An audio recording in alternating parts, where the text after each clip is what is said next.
আমার গল্পপ্রিয় বন্ধুরা, আশা করছি তোমরা সবাই অনেক অনেক ভালো আছো। আমিও অনেক ভালো আছি। বন্ধুরা, আমি ঋতু চলে এসেছি নতুন একটি মজাদার গল্প নিয়ে। তাই গল্পটি শোনার আগে অবশ্যই হেডফোন ব্যবহার করো।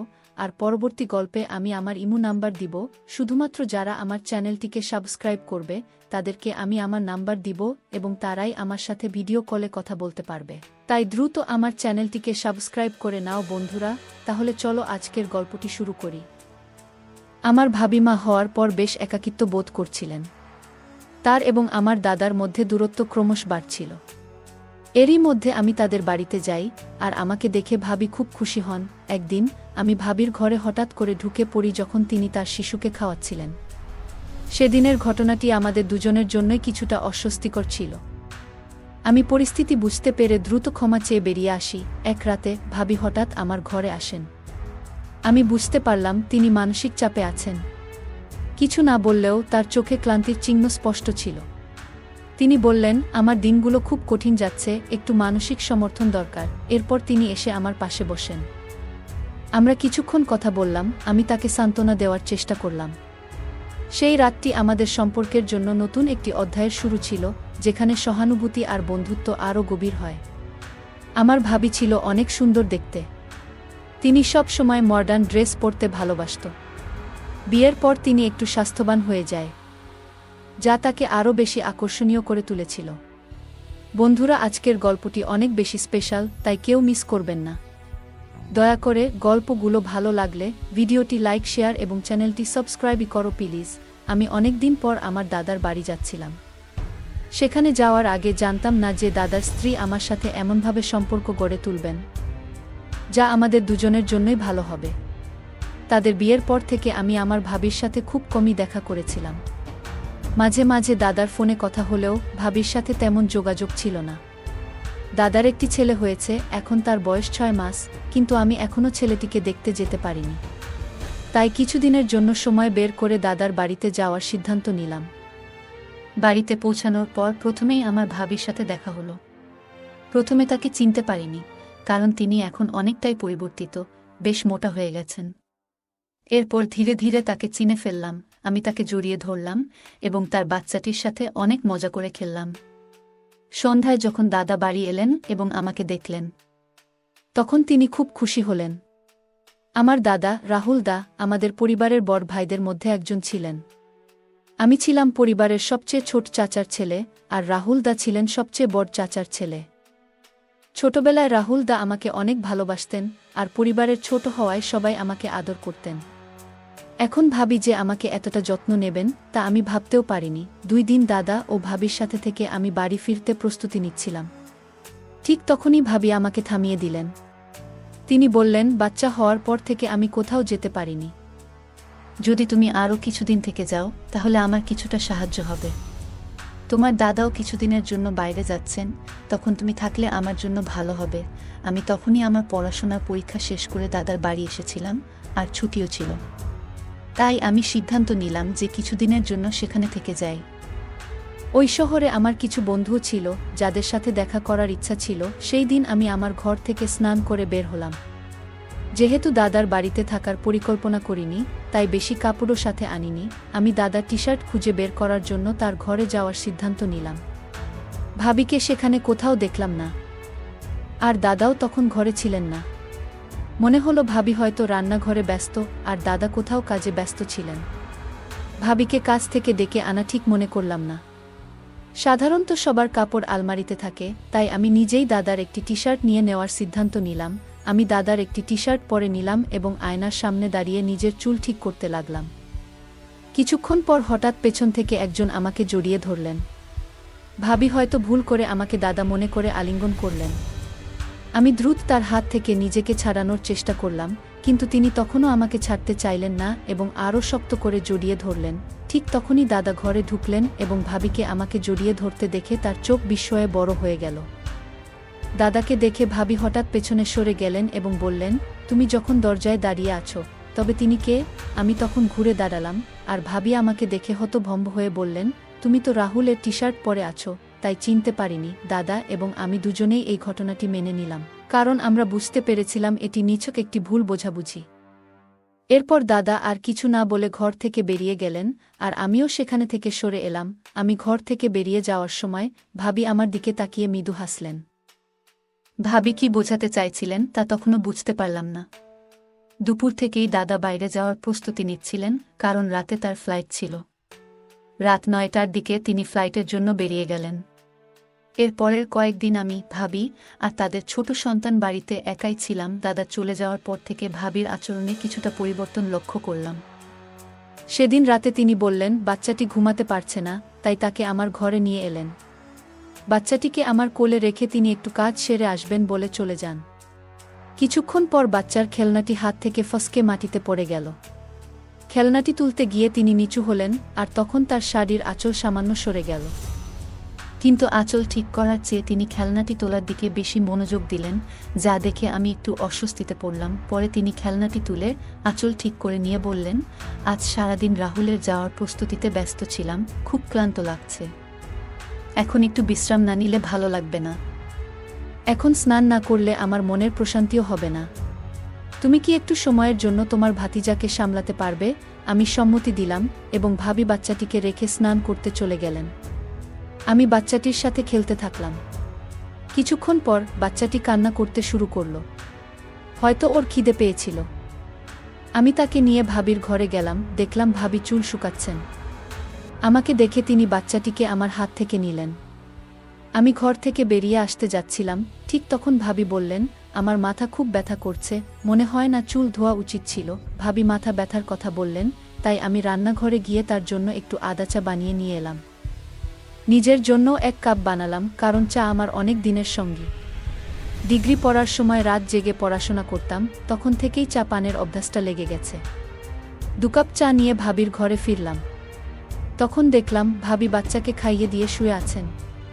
হঠাৎ চোখে পড়ল তার গাউনের কিছু অংশ একটু সরেছে, আর আমি তৎক্ষণাৎ দৃষ্টি অন্যদিকে সরিয়ে নিলাম। ভাবি আমাকে বললেন, দেবরজি, তোমার চোখ ফিরিয়ে নেওয়ার কি দরকার? তখন আমি তাকে তার পোশাক সম্পর্কে বললাম। তিনি দ্রুত তা ঠিক করলেন। আমি তার দিকে তাকালাম এবং কিছুক্ষণ আগের ঘটনা মনে পড়ায় একটু লজ্জা পেলাম। ভাবি কোনো দ্বিধা ছাড়াই আমার সাথে কথা বলতে শুরু করলেন। চায়ের কাপ হাতে নিয়ে বললেন, তোমার বানানো চা বেশ ভালো হয়েছে। মাথার ব্যথাও যেন সেরে গেছে। চা শেষ করে আমি কাপগুলো তুলে রান্নাঘরে রাখলাম এবং তারপর নিজের ঘরে গিয়ে ঘুমিয়ে পড়লাম। পরদিন প্রতিদিনের মতো আমি সকালবেলা ঘরের বাইরে ব্যায়াম করছিলাম। সাধারণত ভাবি সকাল 9টার দিকে ওঠেন, তাই আমি জানতাম তিনি এত সকালে বের হবেন না। আমি প্রতিদিন সকাল 7টায় উঠে ব্যায়াম শুরু করি এবং 8টার মধ্যে শরীর ঘামে ভিজে যায়। হঠাৎ 8টার সময় ভাবি তার ঘর থেকে বেরিয়ে এলেন। আমাকে এক্সারসাইজ করতে দেখে বললেন, তুমি তো এত ফিট আছো, আমাকে কখনো এক্সারসাইজ করার পরামর্শ দাওনি কেন? বাচ্চা হওয়ার পর থেকে আমার শরীরের অবস্থা খারাপ হয়ে গেছে। আমি হেসে বললাম, কোনো সমস্যা নেই, তুমি আজ থেকে আমার সাথে ব্যায়াম করতে শুরু করো। তারপর ভাবি শার্ট ও প্যান্ট পরে এলেন, যাতে তাকে একটু অন্যরকম লাগছিল। আমি নিজেকে সামলে নিলাম এবং ভাবিকে ব্যায়ামের ধাপগুলো শেখাতে লাগলাম। এইভাবে আমাদের মধ্যে কথাবার্তা আরও বেড়ে যেতে লাগল। মাঝে মাঝে ভাবি হঠাৎ দুপুরে আমাকে তার ঘরে ডেকে পাঠাতেন, যাতে তিনি কোনো সাহায্য বা পরামর্শ নিতে পারতেন। এরপর একদিন আমার এক বন্ধুর ফোন এলো, যে এই শহরেই থাকত। তাকে বললাম যে আমিও এই শহরে আছি এবং সে আমাকে দেখা করতে জোর করতে লাগল। যখন আমি বন্ধুর সাথে ফোনে কথা বলছিলাম, ভাবি আমার পাশেই বসেছিলেন। আমি বাইরে যাওয়ার কথা বলতেই তিনি আমাকে থামিয়ে বললেন, এখন তো আমরা দুজনই বাড়িতে আছি, তাই তুমি তোমার বন্ধুকে এখানে ডাকো। আমি তোমাদের জন্য ভালো কিছু খাবার তৈরি করব। আমি আমার বন্ধুকে বাড়িতে আসার জন্য ঠিকানা দিলাম এবং ভাবি সেদিন আমাদের জন্য নিজ হাতে খুব সুন্দর কিছু খাবার তৈরি করলেন। আমার বন্ধু সুনীল এলে ভাবি তার সঙ্গে বেশ ভালোভাবে কথা বললেন। কিন্তু সুনীল চলে যাওয়ার পর ভাবি বললেন, তোমার এই বন্ধুকে ভালো লাগেনি। তার চোখের দৃষ্টি কিছু ঠিক ছিল না। মহিলারা পুরুষদের দৃষ্টিভঙ্গি ভালোভাবে বুঝতে পারেন, আর ভাবি হয়তো সঠিকভাবেই সেটা ধরতে পেরেছিলেন। আমি ভাবিকে আশ্বস্ত করলাম, ঠিক আছে, আজ থেকে আমি তার সাথে শুধু বাড়ির বাইরে দেখা করব, আর কখনো তাকে বাড়িতে ডাকব না। সেই রাতেই বাচ্চাটি খুব কান্নাকাটি করছিল, আর ভাবিও বেশ ক্লান্ত লাগছিলেন। আমি শিশুর কান্নার শব্দ শুনে ভাবির ঘরে গেলাম। তার হাত থেকে বাচ্চাটিকে নিয়ে কোলে নিয়ে শান্ত করার চেষ্টা করলাম। তখন ভাবি বললেন, ভাই, আপনি আমার আর আমার বাচ্চার যত্ন কেমন করে করছেন? রাহুল তো বাচ্চা কান্না করলে পাশের ঘরে গিয়ে ঘুমিয়ে পড়ে, কিন্তু আপনি আপনার ঘুম নষ্ট করে আমাদের পাশে এসে দাঁড়ালেন। তার চোখে জল দেখা গেল। ভাবি বললেন, আমার পেটে অনেক যন্ত্রণা হচ্ছে, আমি ভেবেছিলাম তার জন্য কিছু গরম পানীয় তৈরি করে আনব। তখনই তিনি আমার হাত ধরে বললেন, কিছু আনার দরকার নেই, এটা আমার শারীরিক সমস্যার কারণে হচ্ছে এবং আগামী কয়েকদিন এমনটাই চলবে। ভাবি হঠাৎ করে তার মাথাটা আমার কাঁধে রাখলেন। আমি বুঝলাম, সম্ভবত তিনি বেশ ক্লান্ত আর অসুস্থ বোধ করছেন। বাচ্চাটাও তাকে সারাদিন বিরক্ত করেছে। তাকে আরাম দিতে আমি তাকে বিছানায় শুইয়ে দিলাম এবং মাথায় আলতো করে হাত বোলাতে লাগলাম। কিছুক্ষণ পর ধীরে ধীরে তার মুখে আরামের ভাব ফুটে উঠল। কয়েকদিন পর ভাবির শরীর আগের তুলনায় বেশ সুস্থ মনে হলো। ভাবি আমার ঘরে এলেন। আজ যেন তাকে দেখতে আরও সুন্দর লাগছিল। তিনি কালো রঙের একটি শাড়ি পরেছিলেন। ভাবি বললেন, ভাই, এই কয়েকদিনে আপনি আমার খুব যত্ন নিয়েছেন। বিয়ের পর থেকে রাহুল কখনোই আমার এতটা খেয়াল রাখেনি। অন্তত আমি মনে করতে পারছি না। আপনার মতো একজন স্বামী পেলে হয়তো আমার জীবনটা আরও সুন্দর হতো। কিন্তু কি করব, আমার ভাগ্যই খারাপ। আমি ভাবলাম, অনেক মহিলাই তাদের স্বামী সম্পর্কে অভিযোগ করেন, হয়তো ভাবিও তেমনি কিছু বলছেন। কিন্তু কিছুক্ষণ পর তিনি আরও কাছে এসে বললেন, ভাই, আপনার কাছ থেকে একটা বড় সাহায্য চাই। তিনি বললেন, গত কয়েকদিনে আপনার কাছ থেকে আমি যে সমর্থন পেয়েছি সেটা কোনোদিন ভুলব না। ভাবি এত সহজভাবে কথাগুলো বললেন যে আমি কিছুটা বিস্মিত হলাম। আমি জিজ্ঞাসা করলাম, ভাবি, আপনি ঠিক আছেন তো? এসব বলার মানে কি? আমি বিষয়টিকে গভীরে নিতে চাইছিলাম না, তাই আলাপ অন্যদিকে ঘোরানোর চেষ্টা করছিলাম। তখন হঠাৎ করে ভাবি কেঁদে উঠলেন। বললেন, আজ পর্যন্ত আমি অনেক কষ্ট মনে ধরে রেখেছি। আজ আপনার সামনে সব কিছু খুলে বলতে ইচ্ছে করছে। ভাবি বললেন, তোমার ভাই অনেক দিন ধরে অসুস্থ, আর তার প্রভাব আমাদের ছেলেও সহ্য করছে। জন্ম থেকেই আমার সন্তান দুর্বল। তোমার ভাইয়ের অসুস্থতার কারণেই এমনটা হয়েছে। যদি গাছের শিকড় দুর্বল হয়, তাহলে ডালপালা কি শক্তিশালী হতে পারে? আমি অবাক হয়ে বললাম, ভাবি, তুমি এসব কি বলছো? তোমার কথাগুলোর মানে পুরোপুরি বুঝতে পারছি না। ঠিক তখনই ভাবি আমার দিকে ফিরে আবেগপ্রবণ হয়ে বললেন, ভাই, আমাকে বিশ্বাস করো, আমি মিথ্যা বলছি না। এরপর তিনি তার ঘরে গিয়ে আমার ভাইয়ের কিছু মেডিকেল রিপোর্ট নিয়ে এলেন। বললেন, তোমার ভাইয়ের অসুস্থতা সম্পর্কে তুমি জানোই। আমার সন্তানও খুব অল্প বয়সে নানা সমস্যায় ভুগছে, আর আমি নিশ্চিত নই সে কতদিন সুস্থ থাকবে। এখন আমাদের কাছে খুব বেশি সময় নেই। তাছাড়া তোমার ভাই তো বাড়িতেও নেই। ভাবি আমাকে গভীরভাবে দেখলেন এবং বললেন, তুমি তো বুঝতে পারছ, এই পরিস্থিতিতে একজন মায়ের কত কিছু চিন্তা করতে হয়। তিনি সাহায্যের জন্য অনুরোধ করলেন। আরও বললেন, আমার এমন এক সন্তানের প্রয়োজন যে সুস্থ এবং শক্তিশালী হবে। আমি জানি তোমার ভাইয়ের থেকে সেটা সম্ভব হবে না।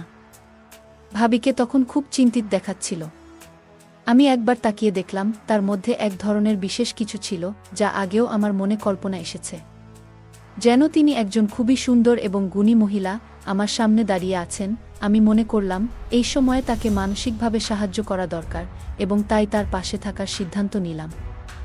আমরা সেই রাত কিছুক্ষণ কথা বললাম, একে অপরকে বুঝতে চেষ্টা করলাম। ঠিক তখন পাশের ঘর থেকে শিশুর কান্নার আওয়াজ পেলাম। আমরা দুজনেই শিশুটির যত্ন নিতে উঠে গেলাম, কিন্তু আমার মনে হচ্ছিল এটা ঠিক হবে না। তাই আমি ভাবিকে বললাম যে সে যেন বাচ্চার দিকে একটু নজর রাখে। এরপর আমি গভীর ঘুমে ঢলে পড়লাম। যখন ঘুম ভাঙল তখন সকাল হয়ে গেছে। আমি ঘুম থেকে উঠে দেখি ভাবি আমার পাশে বসে আছেন। তিনি এখনও সেই একই নাইট ড্রেসে ছিলেন। মনে হলো তিনি রাতে একটুও ঘুমাননি, কারণ আমি উঠতেই ভাবি আমার সামনেই আছেন। তিনি হেসে বললেন, ভাইজা, আপনি তো আমাকে ভালোভাবেই বোকা বানালেন।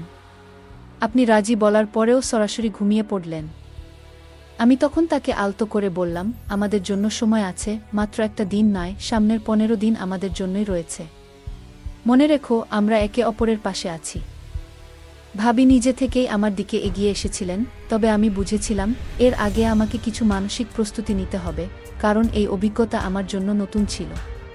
সেই দিন আমি সেলুনে গিয়েছিলাম এবং পথে আমার এক বন্ধুর কথা মনে পড়ে। সে বরাবরই মেয়েদের ব্যাপারে বেশ অভিজ্ঞ ছিল, সবসময় কাউকে না কাউকে ইমপ্রেস করার চেষ্টা করত। ভাবির সঙ্গে দেখা করার আগে আমি তার কাছ থেকে কিছু পরামর্শ নিলাম। সে আমাকে কিছু টিপস দিল। রাতে প্রতিদিনের মতো ভাবি আমার ঘরে এলেন। আমি মনে করলাম, বন্ধু একদিন বলেছিল, অনেক মানুষ চকোলেট পছন্দ করে এবং উপহার দিলে সম্পর্কের মধ্যে উষ্ণতা বাড়ে, তাই আমি ভাবিকে একটি চকোলেট দিলাম। তিনি মৃদু হাসলেন, আর সেই মুহূর্তে বুঝলাম তিনি অনেক আন্তরিক এবং অনুভূতিপ্রবণ। তার সঙ্গে কথা বলাটা খুবই মধুর ছিল এবং সেই দিনটা আমাদের মধ্যে একটি সুন্দর বন্ধুত্বের স্মৃতি হয়ে থাকল। পরের দিন সকালে ঘুম থেকে উঠে নিজেকে খুব সতেজ ও প্রশান্ত লাগল। জীবনের 25 বছরেও এমন অনুভূতি আগে কখনো হয়নি, যা আমাকে গভীরভাবে স্পর্শ করেছিল। সেই অভিজ্ঞতা মনে দাগ কেটেছিল। এরপর থেকে ভাবির সঙ্গে সময় কাটানো যেন একটা অভ্যাসে পরিণত হল। আমরা বিভিন্ন বিষয়ে কথা বলতাম আর তার সঙ্গ উপভোগ করতাম। তবে কিছুদিন পর দাদা বাড়ি ফিরলেন। আমি ভেবেছিলাম হয়তো এখন আমাদের বন্ধুত্বের সেই খোলামেলা মুহূর্তগুলো আর আগের মতো থাকবে না। তবুও রাতের সময় যখন সবাই ঘুমিয়ে থাকত, ভাবি মাঝে মধ্যে আমার সঙ্গে কিছু সময় কাটাতে আসতেন। আমরা তখন নানা বিষয় নিয়ে আলোচনা করতাম। একবার রাতের বেলা ভাবি আমার ঘরে এসে হাসি মুখে বললেন, গত 2 দিন ধরে আমার মনে হচ্ছিল আমি হয়তো মা হতে চলেছি। আজ চেক আপ করানোর পর নিশ্চিত হলাম যে আমি গর্ভবতী। দেবরজি, আপনি বাবা হতে চলেছেন আর আমি মা। আমি ভাবিকে অভিনন্দন জানালাম। তখন ভাবি বললেন, দেবরজি, শুধু অভিনন্দন দিলেই হবে না। যখন এই সন্তান আপনার, তখন তার দায়িত্ব আপনাকেই নিতে হবে। আমি অবাক হয়ে বললাম, দায়িত্ব? কিসের দায়িত্ব? ভাবি তখন বললেন, আপনাকে আপনার সম্পত্তির অর্ধেক অংশ এই সন্তানের নামে করতে হবে। ভাবির কথা শুনে যেন আমার পায়ের নিচ থেকে মাটি সরে গেল। আমি বললাম, ভাবি, আপনি কি বলছেন? আমার নামে তো 1 টাকাও নেই। ভাবি কিন্তু আমার কথা মানতে রাজি নন। তিনি বললেন, আপনি যতই অস্বীকার করুন, আমি জানি আপনার নামে কত সম্পত্তি আছে। যদি আপনি আমার কথা না মানেন, তবে আমাকে সবকিছু আপনার দাদাকে জানাতে হবে। এরপর আপনার পরিবারের সামনে কিভাবে বদনাম হবে তা আপনি নিজেই দেখবেন। আমি বললাম, ভাবি, আপনি এই বাড়িতে মাত্র 2 বছর আগে এসেছেন, আর এই 2 বছরে আমি আপনাকে কোনো বড় পারিবারিক অনুষ্ঠানে দেখিনি। তাহলে আপনি আমার সম্পত্তি সম্পর্কে কিভাবে জানলেন? ভাবি আমার প্রশ্নের মুখে কিছুটা অসহায় হয়ে গেলেন। আমি আবার বললাম, নিশ্চিতভাবেই দাদা আপনাকে এসব বলেছিলেন। কিন্তু ভাবি, আপনার কাছে যত সম্পত্তিই থাকুক না কেন, কয়েক বছরের মধ্যে সেটা কোনো কাজে আসবে না। সে শুনে খুব চিন্তায় পড়ল। আমি তাকে মৃদু হেসে বললাম, তুমি কিছু বুঝতে পারছো? তখন সে বলল, দেবর, তুমি কি বলতে চাচ্ছ? আমি উত্তর দিলাম, আমার শরীরে এক ধরনের রোগ আছে, যেটা হয়তো তোমারও হতে পারে। তবে চিন্তা করো না, এটা খুব জটিল কিছু, যা কখনো ঠিক হবে না। আর কিছুদিন পরেই আমি মারা যাব, সাথে তুমিও। তাই আমি আমার সম্পত্তির এক অংশ তোমার নামে লিখে দিতে চাই। সে তখন খুবই অবাক হয়ে গেল। তার মুখ লাল হয়ে উঠল এবং বলল, এই কি বিপদে পড়লাম আমি। তারপর সে তার স্বামীকে জোরে জোরে ডাকতে শুরু করল। দাদা সঙ্গে সঙ্গে ঘরে চলে এলো, যেন বাইরে দাঁড়িয়ে সবকিছু শুনছিল। তখন ভাবি তার স্বামীকে বলল, আমি সম্পত্তির জন্যই তোমার ভাইয়ের কাছে এসেছিলাম, কিন্তু আমি জানতাম না যে তার শরীরে এই ধরনের সমস্যা রয়েছে। এখন আমাকে কি করতে হবে? এরপর দাদা আর ভাবির মধ্যে তর্ক শুরু হয়ে গেল। আমি সব বুঝতে পারছিলাম যে ভাবির পরিকল্পনাটি সঠিকভাবে সফল হয়নি। ভাইয়ের সাথে ভাবির প্রথম পরিচয় এবং এরপর যা ঘটেছিল, সবকিছুই এখন পরিষ্কার হয়ে গেল। সে খুব লোভী, আর সেই কারণেই ভাইয়া তার থেকে দূরে সরে গিয়েছিল। তার স্বার্থ ছাড়া সে কারো কাছে আসে না। রাহুল ভাই আমাকে শুধু ভাবির ব্যাপারে সতর্ক করেছিল, কিন্তু সেদিন রাতে দাদার আসল চেহারাটাও আমার সামনে উন্মোচিত হলো। তারা দুজন মিলে আমাকে ঠকিয়ে আমার সম্পত্তি হাতিয়ে নেওয়ার পরিকল্পনা করেছিল। আমি দাদাকে বললাম, দাদা, তুমি এতটা নিচে নামতে পারবে তা আমি ভাবতেও পারিনি। তুমি কিভাবে তোমার স্ত্রীকে অন্য পুরুষের সঙ্গে সম্পর্ক রাখতে দাও? শুধু টাকার জন্য তুমি নিজের ভাইয়ের সঙ্গে প্রতারণা করছো। আমি ভেবেছিলাম আমার দাদা এখনও আমাকে নিঃস্বার্থভাবে ভালোবাসে, কিন্তু আমি ভুল ছিলাম। আমার কথা শুনে দাদা চুপচাপ মাথা নিচু করে দাঁড়িয়েছিল, আর ভাবির চোখে তখন জল। আমি তখন ভাবিকে সত্যিটা জানিয়ে দিলাম। আমি বললাম, ভাবি, তোমার চিন্তা করার দরকার নেই। আমার কোনো গোপন রোগ নেই, আর আমি তোমার সঙ্গে কিছুই ভুল করিনি। যখন তুমি আমার কাছে আসতে, আমি তোমাকে চকোলেট খেতে দিতাম, যাতে ঘুমের ওষুধ মেশানো ছিল। তুমি যখন ঘুমিয়ে পড়তে, আমি ঘর থেকে বেরিয়ে যেতাম। যদি তুমি আমার কথা বিশ্বাস না করো, তাহলে সেই গোপন ক্যামেরার ফুটেজ দেখে নাও, যেটা তুমি আমার উপর নজর রাখার জন্য বসিয়েছিলে। সবকিছু পরিষ্কার হয়ে যাবে। এরপর দাদা ও ভাবি আমার কাছে ক্ষমা চাইতে শুরু করল, কিন্তু তাদের ক্ষমা করার মতো আমি আর কোনো ইচ্ছা রাখিনি। তারা যা পরিকল্পনা করেছিল তা আমাদের পরিবারেও ছড়িয়ে পড়েছিল এবং সবার সঙ্গে তাদের সম্পর্ক ভেঙে গেছে। এখন তারা একেবারে একা হয়ে গেছে, তাদের কর্মের ফল ভোগ করছে। বন্ধুরা, আজকের দিনে মানুষ তার নিজের রক্তের সম্পর্ককেও ভুলে যাচ্ছে শুধুমাত্র টাকার জন্য। সত্যিই কি টাকা সম্পর্কের চেয়ে বেশি মূল্যবান হয়ে গেছে? গল্পটা কেমন লাগলো জানাতে ভুলবে না।